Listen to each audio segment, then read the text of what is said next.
If we do not know how to read the Qur'an and we have reached an old age, come to the masjid. Come to the imams who are in the masjid, the Hafiz who are sitting. Come to them and say, I don't know how to read this yet, please teach me. Don't feel ashamed, don't feel shy. Because on the day of Qiyamah, you will regret even more that you hadn't come to the masjid.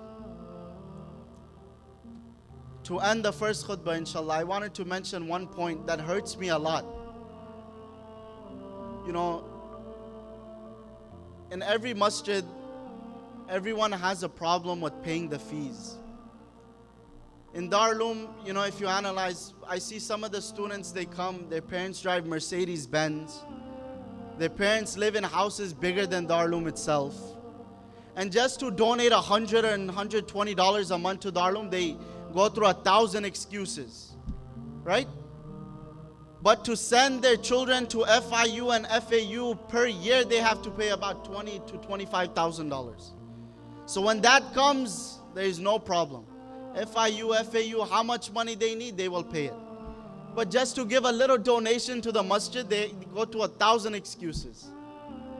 1,000 excuses just not to pay $100 a month. My brothers and sisters, we need to start realizing our purpose in this life, our purpose in this world.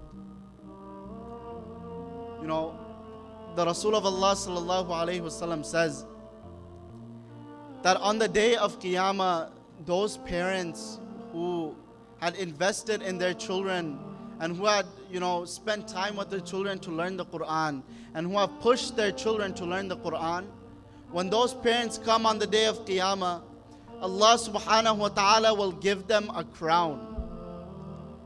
A crown. And it is said in hadith that this crown, it is so bright that if the sun was to be bought inside your house, if the sun was to be bought inside your house, the crown will still supersede in how much light this crown has. So in the hadith it says that when the other people, they will not get the crown and they will see these parents with the crown, they will start envying and they will start getting jealous. They will ask, Allah, how come they got a crown and we didn't? Allah, what did they do for their children? What did they do in this world that they got a crown and we didn't? What do you think the answer is? Do you think it's going to be that their children, they had made their children a doctor in this world? They had made their children a lawyer in this world? They had invested in their children to earn worldly positions in this world? The answer will be that they had spent time and they had put effort for their children to learn the Qur'an. They have put effort and time behind their children to learn the Qur'an. This will be the izzat and status given to those parents. And what will be said to those people who know the Qur'an?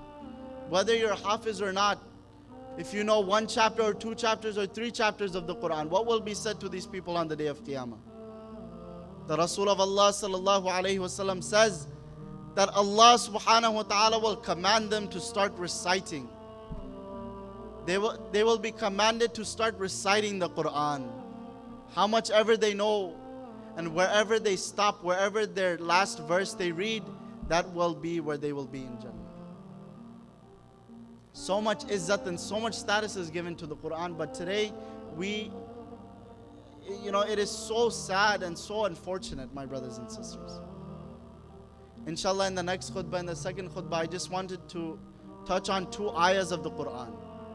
2 ayahs of the Qur'an, my brothers and sisters, which are very deadly ayahs of the Qur'an, which we as Muslims should not even want to fall into these categories of people.